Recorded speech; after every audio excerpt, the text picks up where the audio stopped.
చిన్నప్పుడు బుక్లో చదువుకున్న పాఠం ఐకమత్యమే మహాబలం అనే పాఠానికి బెస్ట్ ఉదాహరణ ఇదేనేమో అనిపించింది.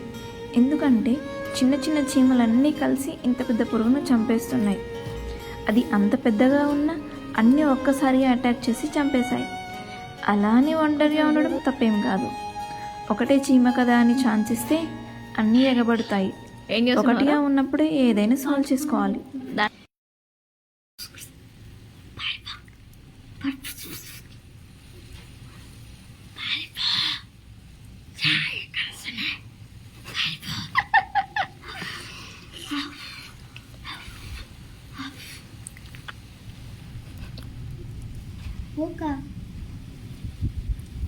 मर गया। मार को साले दूं।